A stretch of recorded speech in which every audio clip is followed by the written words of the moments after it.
উনি আজ হঠাৎ করে সকালে বলছিল যে উনি নাকি ক্যাপসিকামের বড়া খাবে, বেগুনি খাবে। আমি বললাম হঠাৎ করে এখন বললে কি হয়ে যায় নাকি। তো তারপর আধা ঘন্টার মধ্যেই আমি চাল ভিজিয়ে রেখেছিলাম, আর কারণ ঘরের মধ্যে আমার সুজি ছিল না আর বেসনও ছিল না, শেষ হয়ে গিয়েছিল। তো চাল ভিজিয়ে রেখেছিলাম, ওইটা দিয়ে সঙ্গে সঙ্গে করে দিলাম। ও আমাদের গাছ থেকে ক্যাপসিকাম পেড়ে আনলো। ক্যাপসিকাম গাছ লাগিয়েছিলাম, আমি দেখাবো তোমাদের আমার গাছগুলোতে কতগুলো ক্যাপসিকাম ধরেছে।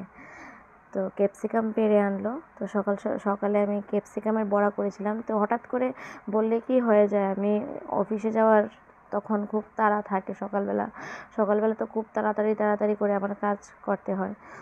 তো আর কি বলেছে খাওয়ার কথা, তো করে দিতেই হবে। মিষ্টি কুমড় ছিল ঘরের মধ্যে, মিষ্টি কুমড় দিয়ে বানালাম কুমড়ি আর করলাম ক্যাপসিকামের বড়া। তো ও আবার আমরা তো যে ব্যাটারটা গুলি ওইটার মধ্যে তো আমরা কালো জিরে দিই না, ও আবার কালো জিরে পছন্দ করে না, তাই কালো জিরে ছাড়াই করলাম বেগুনে।